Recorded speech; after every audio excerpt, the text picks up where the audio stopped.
네, 안녕하십니까. AWS 솔루션스 아키텍트 김세훈입니다. 네, 저는 AWS 네트워크 테크니컬 필드 커뮤니티에서 활동 중이며 오늘 이 세션을 여러분들께 전달드리게 되었습니다. 세션 제목만 보셔는 어떤 내용인지 확 와닿지 않으실 수도 있는데요. 이번 세션은 젠 AI를 포함한 AI 워크로드를 효과적으로 지원하기 위해 AWS가 어떻게 내부 네트워크 인프라를 효과적으로 개선했는지에 대한 내용입니다.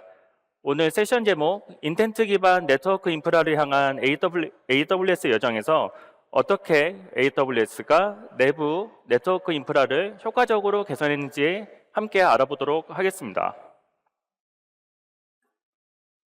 네, 오늘의 어젠다입니다.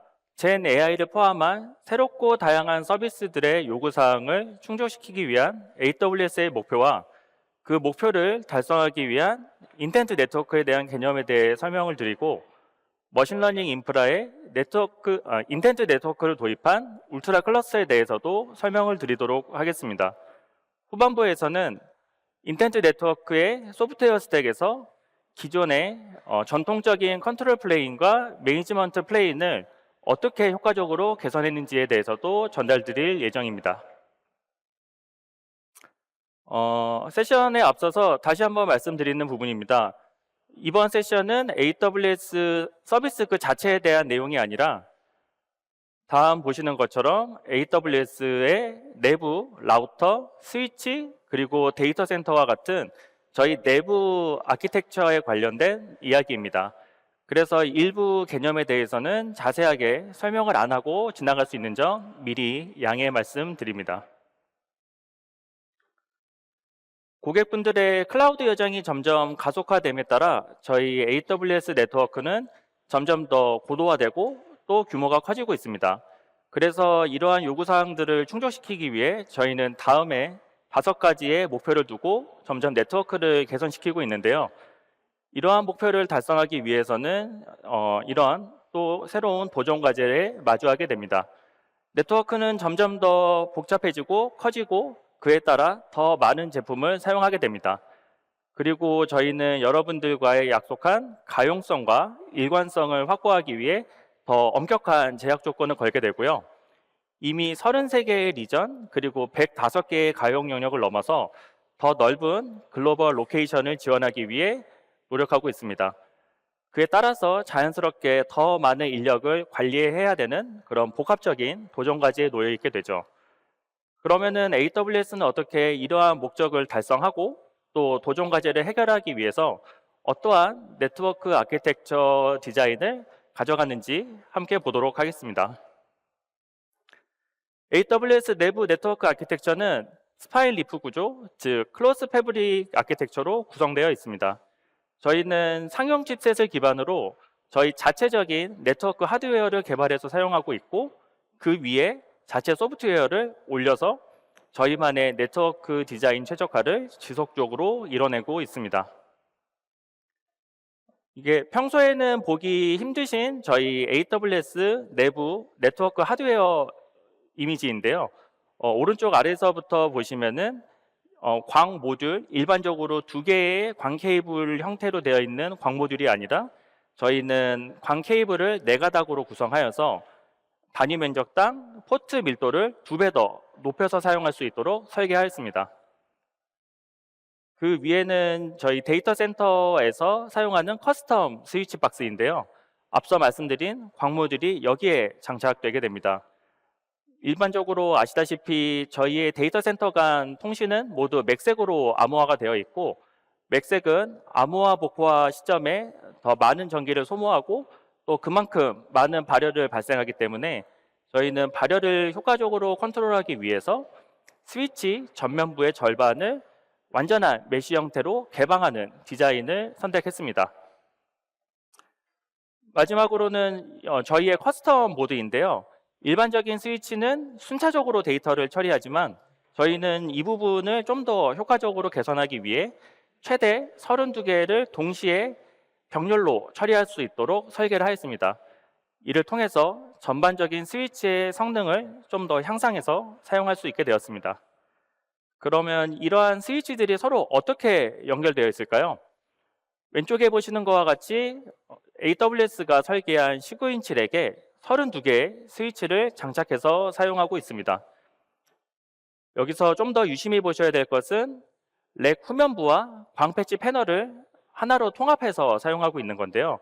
추가적인 광패치 패널을 저희는 제거함으로써 물리적인 레벨의 케이블링과 상면 최적화를 이뤄내서 사용하고 있습니다. 이렇게 구성된 하드웨어 위에 저희는 커스텀 네트워크 소프트웨어를 올려서 사용하고 있는데요. AWS는 수많은 하드웨어 벤더사로부터 다양한 칩셋이나 하드웨어 박스를 공급받아 사용하고 있습니다. 이러한 다양한 하드웨어를 효과적으로 컨트롤하기 위해 저희는 자체적인 네트워크 OS를 직접 개발해서 사용을 하고 있고요. 이를 통해서 저희만의 향상된 라우팅 프로토콜을 얻을 수 있게 되었습니다. 여기까지가 일반적으로 하드웨어적으로 어떻게 네트워크 인프라를 개선했는지에 대해 말씀을 드렸는데요. 저희 AWS 네트워크는 점점 더 복잡해지고 또 규모가 커지고 있기 때문에 이 다음 단계로의 발전이 필요했습니다. AWS는 네트워크의 복잡성을 낮추기 위해 새로운 기술을 검토하거나 혹은 적극적으로 도입을 하였는데요. 저희는 그 새로운 기술은 오히려 더 복잡성이 증가하는 우려가 있거나 혹은 러닝 커브가 높아서 실제 도입을 적용하는 데 걸림돌이 될 수도 있습니다. 저희는 이것을 해결하고자 큰 스케일 안에서도 좀 더 효과적으로 간단하게 운영과 관리의 어려움을 해소하고 효과적으로 관리하기 위한 인텐트라는 개념을 도입하게 되었습니다.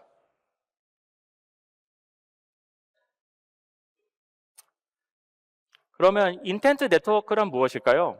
인텐트는 한국어로 번역하면 이제 의도라는 뜻이죠. 즉 네트워크에서 인텐트는 네트워크 관리자가 의도로 하거나 목적으로 하는 것을 의미합니다. 예시로 설명을 드리면은 망볼리를 하는 요건이 있다고 가정해 보겠습니다. 개발 환경과 프로드 환경으로 망볼리를 해야 되는 요건이 있다고 하면은 이렇게 망볼리를 해야 하는 요건 자체가 네트워크 관리자의 의도이자 목적이 되고 이런 것들이 인텐트를 바로 의미하게 됩니다. 그렇다면 인텐트 네트워크를 도입했을 때의 이점은 어떤 것들이 있을까요? 인텐트 네트워킹을 사용하게 되면 사용자의 의도를 즉각적으로 인프라에 배포하게 되고 지속적으로 인프라의 상태를 모니터링하여 전체 네트워크 인프라의 가시성을 확보하게 됩니다. 이를 통해서 네트워크를 조금 더 효율적으로 운영할 수 있게 되는데요. 그렇다면 인텐트 네트워크는 어떻게 동작하게 되는 걸까요? 다음은 RFC 9315에 나타나 있는 인텐트 라이프 사이클의 장표입니다. 이 장표를 조금 더 보기 쉬운 장표로 변환해서 설명드리면 네트워크 운영자가 자신의 의도를 인텐트 시스템에 전달하면은 마치 CI/CD 파이프라인처럼 연속적인 프로세스가 동작하게 됩니다. 단계별로 설명을 드리자면 인텐트 라이프 사이클은 사용자 영역, 인텐트 영역, 그리고 넷옵스, 인프라 영역으로 나누게 됩니다. 사용자가 인텐트, 즉 자신의 의도를 인텐트 시스템에 전달하게 되면 인텐트 시스템은 이를 해석을 하고 자동으로 네트워크 인프라에 배포를 하게 됩니다.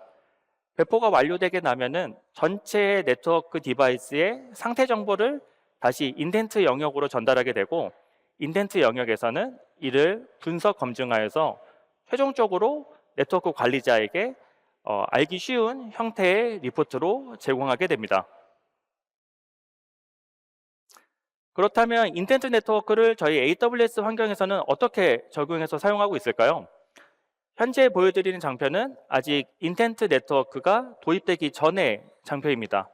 왼쪽에는 네트워크 관리자 혹은 네트워크 관리 시스템이 있고 오른쪽에는 인텐트가 도입되기 전에 네트워크 인프라가 있습니다. 기존 환경에서는 네트워크 관리자가 자신의 어떤 의도를 달성하고자 네트워크를 변경하려면은 개별 장비에 직접 세부 설정들을 모두 적용을 해야 되고 그러한 단계들은 여러 단계를 거쳐서 동작하고 또 검수라는 과정을 여러 담당자들 손을 거쳐서 진행돼야 되기 때문에 실제 네트워크 관리자가 의도로 하는 환경 설정까지는 꽤 오랜 시간이 소요되게 되었습니다. 그에 반해서 인텐트 네트워크를 도입하게 되면 중앙에 인텐트 시스템을 두고 네트워크 관리자는 중앙 인텐트 시스템에 자신의 의도를 전달하게 되면 인텐트 시스템은 이를 해석해서 즉각적으로 네트워크 인프라에 배포를 하게 됩니다. 그와 동시에 전체 네트워크 인프라의 상태 정보는 그대로 다시 중앙 인텐트 시스템에 전달이 되어서 네트워크 관리자에게 리포트로 제공이 되게 됩니다. 한마디로 사람의 손을 거치는 것을 최소화하여서 네트워크의 민첩성을 높일 수 있었고 또 그와 동시에 네트워크 인프라 전체의 가시성도 높여서 사용할 수가 있었습니다. 현재로서는 AWS에서 인텐트 네트워크는 일부만 적용해서 현재 운영을 하고 있지만 시간이 흐르면은 전체 네트워크를 인텐트 네트워크로 교체할 것으로 기대하고 있습니다. 즉, 사람의 개입을 최소화하고 운영 복잡성을 낮춰서 훨씬 더 효율적으로 관리 범위를, 규모를 더 확장해서 사용할 수 있게 되었습니다. 그러면 저희 AWS에서 인텐트를 어떻게 사용하는지에 대한 예시를 함께 보도록 하겠습니다. 첫 번째는 하나의 가용 영역을 선택해서 트래픽이 그 가용 영역 안에서만 동작하게 설정을 할 수도 있고요. 두 번째는 새로운 데이터 센터가 개설이 되면은 아직 전체 용량이 다 최대로 올라오지 않았을 경우에 다른 트래픽들이 해당 데이터 센터를 경유해서 트래픽이 흐르는 것을 막게끔 설정하실 수도 있고, 저희 AWS는 새로운 서비스나 기능을 출시할 때 테스트 환경을 구성할 때도 인텐트를 통해서 손쉽게 분리해서 구성을 하고 있습니다. 일반적으로 기존의 방식으로 단일 정책만으로는 이러한 것들을 손쉽게 구성하기에는 좀 어려운 부분들이죠.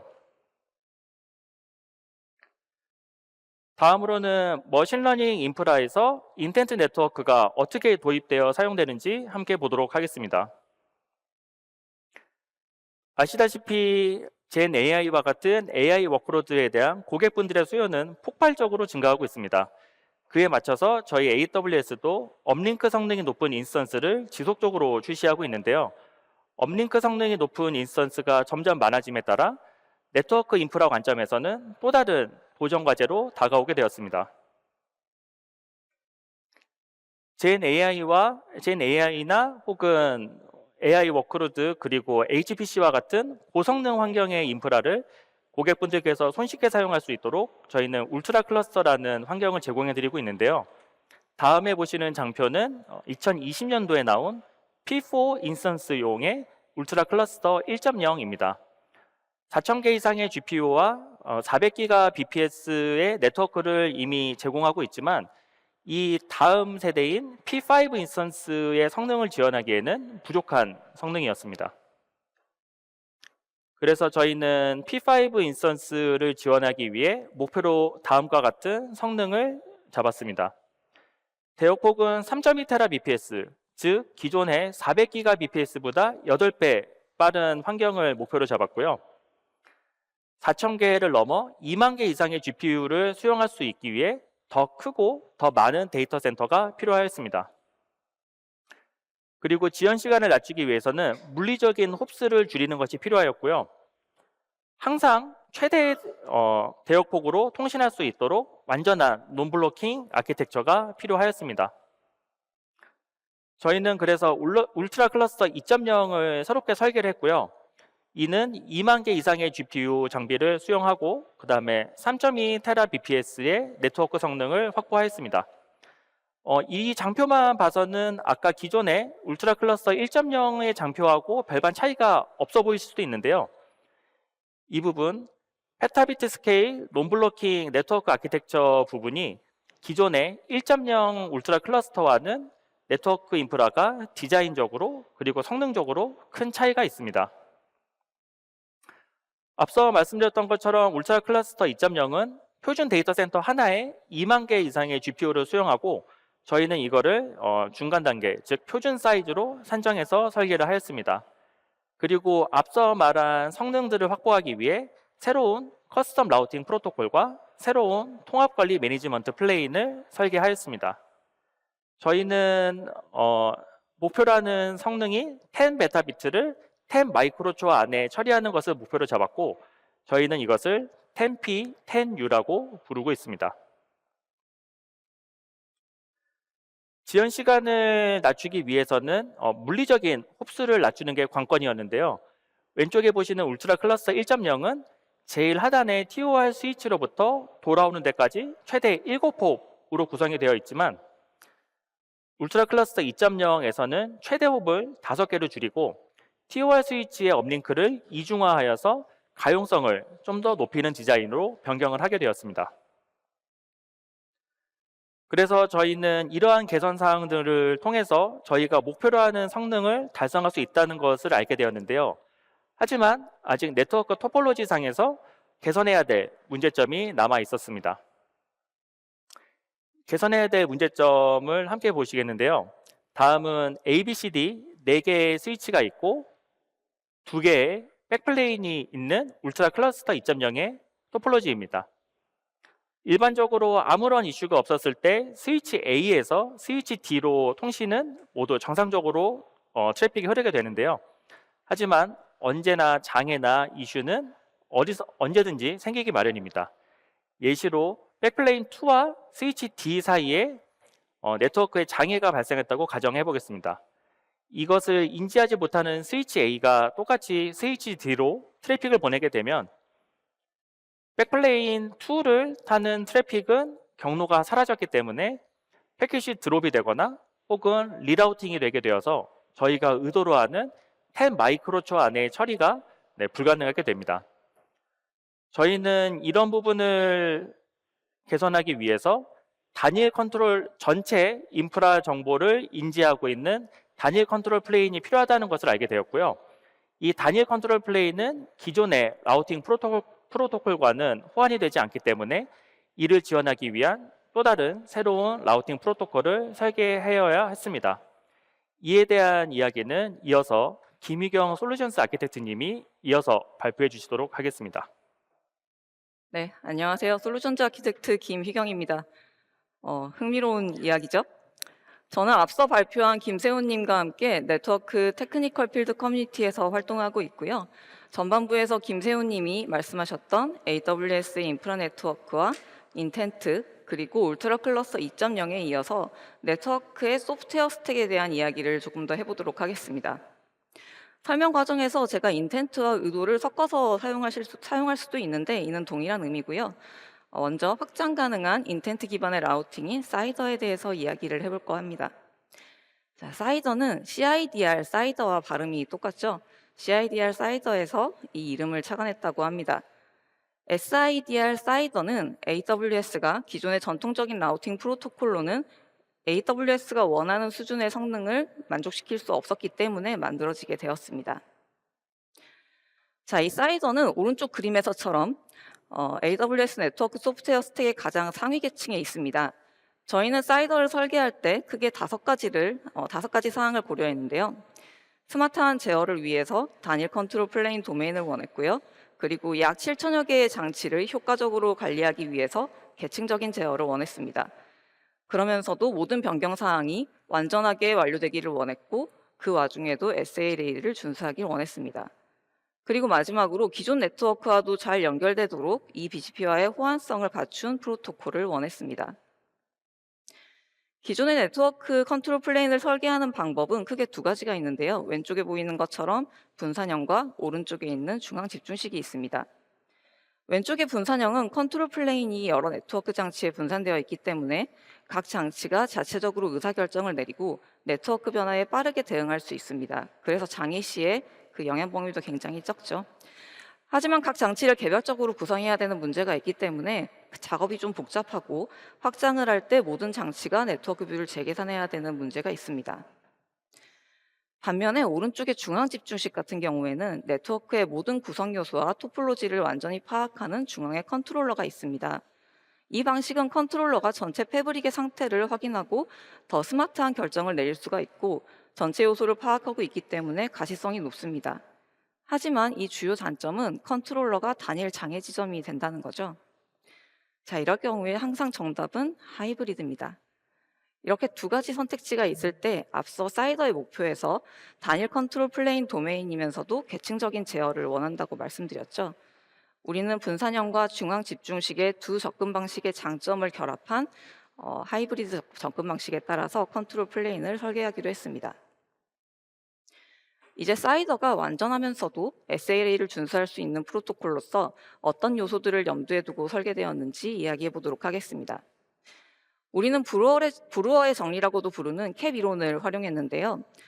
캡 이론은 분산 시스템의 설계와 구현에 사용되는 이론으로 분산 시스템은 일관성, 가용성, 분할내성 이 세 가지 특성을 모두 만족하는 시스템이 없다는 것을 증명한 정리입니다. 다시 생각해보면 이 세 속성 사이의 트레이드 오프를 잘 이해하고 요구사항에 맞는 시스템을 설계하거나 선택할 때 기초적인 지표로 삼을 수 있다는 이야기이기도 합니다. 그런데 보통 시스템이 정상 상태일 때는 솔직히 이런 이론 상관없이 대부분의 시스템이 잘 작동하죠. 그런데 우리가 어떤 실패 상황을 경험하거나 장애나 이벤트 같은 게 발생하면 세 가지 특성 중에 단 한 가지도 충족시키지 못할 경우도 있습니다. AWS는 이 최대한 세 가지 특성을 모두 만족시키고 싶었기 때문에 특성에 맞는 메커니즘을 각기 적용해 보기로 했습니다. 자, 컨트롤 플레인의 일관성인데요. 일관성이란 모든 노드가 동일한 데이터를 가지고 있어야 되고 모든 요청은 최신의 데이터나 에러를 응답받는다는 이야기입니다. 예를 들어서 7천여 개의 OSPF 네트워크가 있다고 생각을 해봅시다. 이 네트워크를 변경할 때는 모든 디바이스가 변경되는데 시간이 다소 걸립니다. 하지만 어쨌든 마지막에는 내가 생각하고자 하는 그 변경 사항을 모두 다 받아들이겠죠. 이건 궁극적인 일관성입니다. 반면에 강한 일관성은 가능한 빨리 모든 것이 동일한 상태가 되는 것을 의미합니다. 여러분이 카드 게임을 한다고 생각을 해보시면 카드를 짝지어서 뒤집으실 때 하나씩 짝지어서 뒤집다 보면 언젠가는 모든 짝이 다 맞겠죠. 이건 궁극적인 일관성이고 테이블을 탕 쳐서 한 번에 뒤집어주면 강한 일관성이라고 보시면 됩니다. 우리는 사이더가 이렇게 강한 일관성을 갖기를 원했고 커밋 시퀀스를 사용해서 이를 달성할 수 있다고 생각을 했습니다. 커밋 시퀀스를 사용한다는 것은 컨트롤 플레인에서 필요한 완성도나 또는 완전성을 달성하기 위해서 모든 장치가 동일한 상태가 되는데 걸리는 시간을 측정할 수 있다는 이야기와도 같습니다. 이 부분은 SLA와도 연결이 되겠죠. 두 번째로 컨트롤 플레인에서의 가용성이란 새로운 작업을 수행할 수 있는 능력을 의미합니다. 앞서 선택한 하이브리드 컨트롤 플레인은 계층적인 제어 구조를 가진다고 말씀드렸죠. 이를 통해서 변경에 따른 영향 범위를 제한하면서 작업을 지속적으로 수행할 수 있습니다.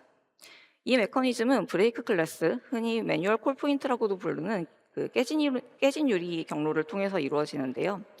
특정 계층에서 문제가 발생했을 때 유리를 깨고 하위 계층으로 내려가서 작업을 지속할 수 있다는 이야기입니다. 이 메커니즘을 통해서 네트워크가 항상 가용 상태를 유지하면서 변경 작업을 수행할 수 있습니다.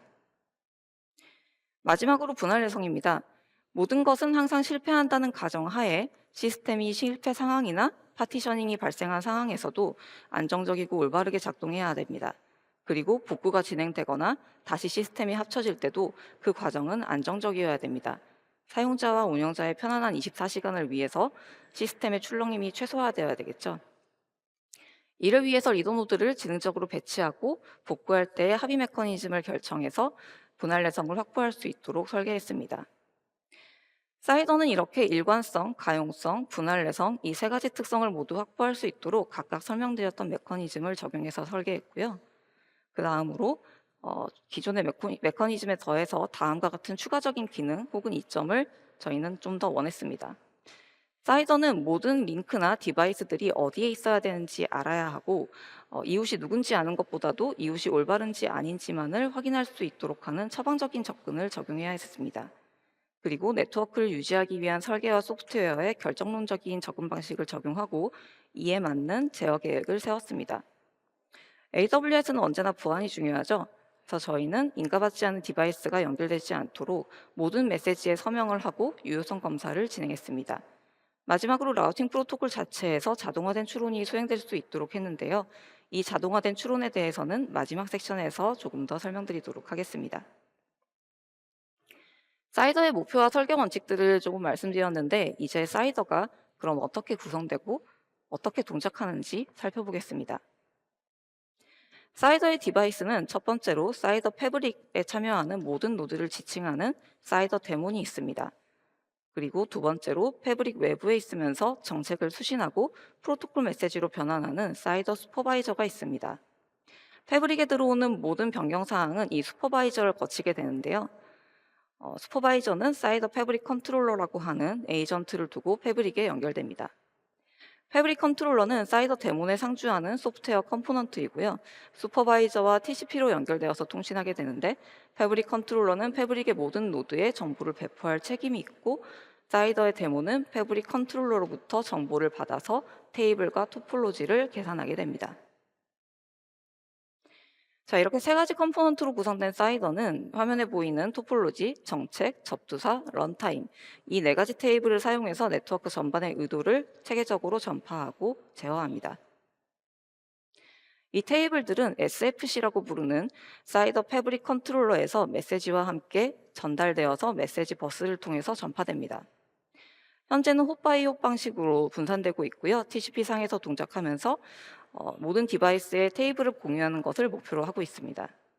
이 메시지 버스를 통해서 디바이스에서 사용자 정의 경로를 계산하게 되는데 계층별로 다른 가중치를 적용할 수 있습니다. 사이더가 계층적인 구조를 활용한다는 걸 염두에 두시면 이해하기 쉽습니다. 전파되는 모든 메시지는 당연히 서명이 되어 있고요. 유효성 검사를 거치게 됩니다.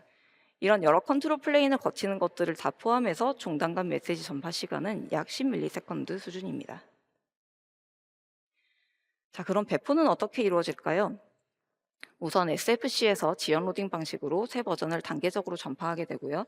그리고 디바이스가 새 버전을 수용할 수 있는지 확인하는 시간을 가집니다. 화면에서 추론할 시간이라고 써 있는 부분인데요. 그리고 커밋 메시지를 전파해서 새 버전을 적용하게 되는데 전체 네트워크의 버전 변경이 완료되면 성공 여부를 확인하고 문제가 있다면 자동으로 이전 버전으로 롤백하는 과정을 거치게 됩니다. 이런 과정으로 전체 패브릭이 동기화된 상태를 유지하면서 일부 디바이스나 링크가 뒤처지지 않고 완전성을 유지하도록 합니다. 자, 사이더의 마지막 목표로 AWS가 보유한 네트워크의 나머지와 연결이 잘 되도록 하기 위해서 이 BGP와의 호환성이 필요하다고 했던 부분을 기억하실 겁니다. 네트워크 A와 B가 있고 그 상단에 사이더 패브릭이 있습니다. 분홍색의 BGP 터미네이터를 기점으로 살펴보시면 되는데요. 세세한 설명은 조금 생략하고 말씀드리자면 이 그림에서 설명하는 건 사이더 패브릭 전체를 단일 BGP 컨텍스트로 통합하고 중앙 집중식의 BGP 정책 관리를 통해서 운영을 획기적으로 단순화했다는 것입니다. 자, 이렇게 AWS의 목표를 충족시키는 사이더라는 컨트롤 플레인이 있다면 여러 도메인에 걸쳐서 작업할 때 한 패브릭이나 한 디바이스만을 고려하는 게 아니라 변경 사항이 다른 요소들에 미치는 영향이나 여러 사이더 도메인 간의 그 조정 방법들도 같이 고민을 해야 되겠죠. 이런 부분을 해결하기 위해서 인텐트 기반의 네트워크 관리를 위한 AIDN이라는 것을 설계했습니다. 앞서 인텐트라는 것이 네트워크에 기대하는 어떠한 행동을 의미한다고 했죠. 인텐트 중심의 네트워크 환경은 디바이스나 존, 리전과 같은 모든 계층을 아우를 수 있어야 되고 이 전체를 폐쇄형 루프 형태로 검증할 수 있는 매니지먼트 시스템을 필요로 합니다. 디바이스나 존 수준에서는 앞에서 설명드렸던 사이더가 잘 작동하겠지만 AWS는 리전이나 계획 스택까지도 다 통합하는 상위 계층의 무언가가 필요했죠. 그래서 AID에는 모든 도메인에 걸친 인텐트 계층에 위치하게 됩니다. 매니지먼트라는 것은 대상을 코디네이션, 즉 조정하고 조율한다는 작업도 포함합니다. 이 코디네이션 측면에서 조금 더 살펴볼 건데요. 시스템의 변경 사항을 적용할 때는 실제로 변경 사항이 적용되는 라우터 컨트롤 플레인과 컨트롤러에 해당 정보가 반드시 전달되어야 될 겁니다. 하지만 텔레메트리 시스템도 이 링크에 고객 트래픽이 흐르게 되었다는 것을 알아야 되고 오류가 발생하면 알람도 울려야 될 겁니다. 네트워크를 변경할 때 관련 정보를 다양한 유관 시스템에 전파해서 전체적인 조율과 연계를 이루는 게 굉장히 중요하죠. 다양한 시스템이라는 것은 이종 간의 환경을 의미하기도 합니다. 그래서 우리는 네트워크 구성 요소의 설명자로 플랫폼과 서비스 간의 동일한 언어를 사용할 수 있도록 설명을 표준화할 때 엔티티를 사용합니다. 그리고 물리나 논리 수준의 디바이스, 그룹, 패브릭과 같이 다양한 엔티티와 그 연결에 대해서 계층적이고 추상화된 의도를 정의하고 있습니다. 자, 이게 AIDN의 아키텍처인데요. 왼쪽부터 순차적으로 보시면 AIDN은 첫 번째로 인텐트를 정의하고 그리고 아래쪽에서 계층적인 방식으로 정의한 엔티티와 이 인텐트를 연계시킨 다음에 중앙의 오소리티와 어댑터를 통해서 구독자인 텔레메트리나 사이더와 같은 관련 시스템에 이 내용을 전파합니다. 오소리티는 권위자나 권한, 지휘자 같은 단어로 번역이 될 수 있는데요. AIDN에서 전체 시스템을 지휘하는 권한을 가진 어떤 것이라고 이해를 해주시면 됩니다. AIDN의 이해를 돕기 위해서 인텐트 스키마에 대한 간단한 코드를 살펴보도록 하겠습니다. 이 코드는 사이더 패브릭 내의 특정 디바이스에서 라우팅 프로토콜을 대체하기 위해서 트래픽을 우회시키는 인텐트를 정의하고 있습니다. 타입은 메인터넌스, 즉 다양한 타입에서의 유지 관리를 위한 인텐트고요. 우리는 해당 디바이스에 대한 트래픽 우선순위를 낮춰서 트래픽을 우회시키는 작업을 의도하고 있다는 점을 명시하고 있습니다. 그리고 이 인텐트를 적용하기 전에 일련의 유효성 검사가 필요하다는 것을 정의합니다. 트래픽에 대한 밸리데이션 단계죠. 그리고 지속적으로 네트워크 플로우에 대해서 확인하도록 합니다. 인텐트 적용 이후에 고객 트래픽이 들어오게 되면 경보를 울리도록 한 부분이라고 보시면 됩니다. 그리고 인텐트 내 불변 조건을 정의하게 되는데요. 불변 조건이라는 것은 일관성을 보장하기 위해서 항상 참이되는 조건을 의미합니다. 자동화된 추론 기법을 통해서 이 조건들이 지속적으로 만족하는지 밸리데이션, 즉 검증하는 프로세스를 거치게 됩니다. 마지막으로 인텐트 검증을 위해서 실제 랩 환경에서 사전 검증을 수행하고 테스트를 통과할 경우에만 인텐트를 적용해서 실제 디바이스 트래픽 우회 작업을 수행하도록 했습니다. 이런 방식의 코드가 가능한 것은 AIDN이 트랜잭션을 기반으로 하기 때문인데요. 변경 사항을 생성해서 제안하면 검토 단계에서 리뷰하고 승인한 다음에 어댑터에 전파해서 적용하는 프로세스를 가지고 있습니다. 모든 어댑터에 적용이 성공해야 트랜잭션이 완료되고 하나라도 실패하면 전체가 롤백됩니다. 오소리티는 이렇게 성공한 인텐트 정보를 최신 원장으로 유지하고 있습니다. AIDN에서는 인텐트가 성공적으로 적용되었는지 검증하기 위해서 폐쇄형 루프를 사용하게 되는데요. 여기에는 내부 루프와 외부 루프가 있습니다. 위쪽에 보이는 분홍색의 내부 루프에서 사이더의 트랜잭션이 완료되었는지 확인하게 되고요. 아래쪽에 외부 루프에서 실제 인텐트 적용 결과를 텔레메트리 데이터로 검증하게 되는데 내부와 외부 모두에서 성공했다고 보고가 오게 되면 AIDN의 오소리티가 최종적으로 인텐트 연계가 성공했다는 것을 확인합니다.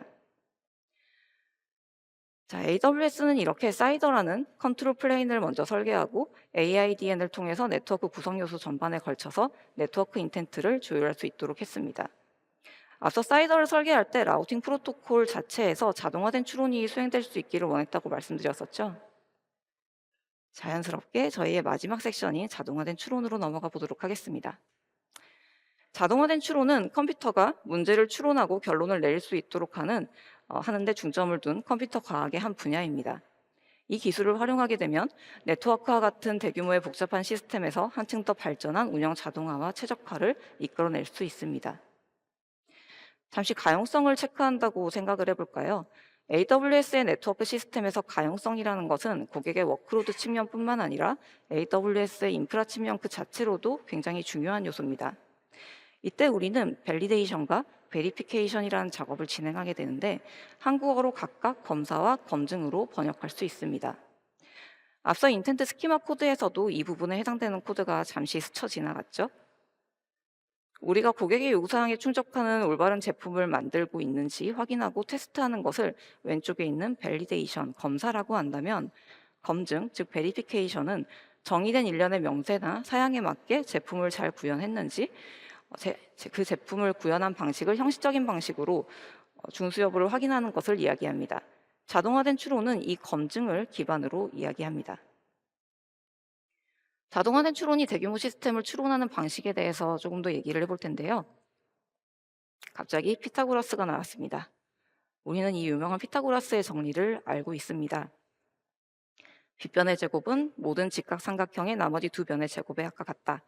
이 정리는 반복적인 테스트가 아니라 수학적인 정리와 증명을 통해서 이루어졌죠. 피타고라스가 모든 삼각형 사례를 다 계산해 보지는 않았을 겁니다. 우리도 이런 수학적 추론을 통해서 시스템의 특성을 규명해 볼 수 있을 거라 생각했고 삼각형에 적용된 이 개념을 네트워크 분야로 확장해 봤습니다. 네, 네트워크에 대한 불변성을 검증할 때 기존 토폴로지와 네트워크에 적용된 구성, 그리고 정의된 명세, 이 세 가지 요소와 인텐트의 불변 조건을 형식적인 방법에 적용해서 해당 조건이 모든 경우에 대해 참인지 수학적으로 검증할 수 있습니다. 형식적이라는 말은 공식에 대입할 수 있다는 의미와 같고 공식이 수립한다는 것은 자동화를 시킬 수 있다는 말과도 같습니다. 따라서 대규모 네트워크 시스템에 대해서 모든 경우의 수를 반복적으로 테스트하는 게 아니라 이렇게 수학적인 정리와 증명 방식을 적용해서 자동화된 추론을 수행할 수 있다고 저희는 봤습니다. 이렇게 하면 시스템의 경고성이 높아지고 시스템의 중단과 같은 문제를 사전에 차단할 수 있게 됩니다. 자, 다시 AIDN의 아키텍처입니다. 그래서 우리는 오소리티에서 인텐트를 전파하기 위해서 형식적인 방법을 활용한 완전한 검증 단계를 거치게 됩니다. 정책이나 불변 조건, 인텐트에 대한 철저한 사전 검증이 먼저 이루어지게 되고요. 그 다음에 시뮬레이션이나 에뮬레이션을 수행하는 대신에 수학적인 방식을 통한 검증 체계로서 인텐트 시스템을 구축하고 있습니다. AWS는 오랫동안 이 자동화된 추론의 역사를 가지고 있습니다. 산수 논리를 사용해서 인프라에 대한 중요한 질문에 답하고 데이터를 잠재적으로 노출시킬 수 있는 구성 오류들도 잠재하는 자동 추론 도구를 개발한 적이 있습니다. 이것을 입증할 수 있는 보안으로 소개하고 있고요. 2021년 리인벤트에서는 AWS가 가지고 있는 프로토콜이나 제품 중 일부에 이러한 자동화된 추론이 어떻게 적용되어 있는지 설명한 적도 있습니다. 관심이 가시는 분들은 이 유튜브를 한번 찾아서 보시는 것도 좋겠습니다. 자, 다시 우리의 네트워크로 돌아와서 아마존 VPC의 사례를 조금 더 살펴보면 고객 여러분은 아마존 인스펙터에서 내 인스턴스에 인터넷에서 접근할 수 있는지에 대한 문제를 자동으로 검증할 수도 있고요. 아마존 VPC 리처빌리티 애널라이저를 통해서 SSH로 연결할 수 없는 문제와 같이 잘못된 구성으로 인한 문제를 빠르게 진단하고 네트워크의 연결 의도와 일치하는지의 여부를 선제적으로 확인하실 수도 있습니다. 그리고 아마존 VPC 네트워크 액세스 애널라이저를 통해서 운영 환경에 연결할 수 있는 개발 환경과 같은 문제들을 의도하지 않은 네트워크 구성들을 식별하실 수도 있습니다. AWS에서는 이와 같은 기술을 내부 시스템에 또 적용해서 궁극적으로는 고객을 위한 차세대 네트워크 환경을 점진적으로 업그레이드해 나가고 있습니다. 오늘 강연에서는 AWS의 네트워크 인프라가 고성능 AI 환경을 수용하기 위해서 어떻게 발전해 왔는지 살펴봤습니다. AWS는 첫 번째로 기존의 AWS 인프라 환경을 발전시키면서도 두 번째로 복잡한 환경을 단순화할 수 있는 인텐트 개념을 도입했습니다. 그리고 세 번째로 AI를 위한 P5 인스턴스 성능 환경을 수용할 수 있도록 울트라 클러스터 2.0을 출시했고요. 그리고 네 번째로 차세대 데이터 센터 라우팅 프로토콜로 분산형과 중앙 집중형의 장점을 결합한 하이브리드 방식의 사이더를 개발했습니다. 그리고 다섯 번째로 이들을 위한 인텐트 매니지먼트 시스템으로서 AIDN을 구축하고 마지막으로 그 내부에 자동화된 추론을 통해서 네트워크를 효율적으로 관리할 수 있도록 했습니다. AWS가 AI라는 거대한 흐름 속에서 고객의 니즈를 만족시키기 위해서 어떻게 혁신하고 있는지 네트워크 영역에서의 새로운 기술과 아키텍처 그리고 방법론에 대해서 소개를 드렸는데요. 오늘 이 강연이 여러분이 AWS를 더 깊이 있게 활용하는데 조금이라도 도움이 되면 좋겠습니다. 남은 시간 동안 AWS 서울 서밋을 즐겨주세요. 감사합니다.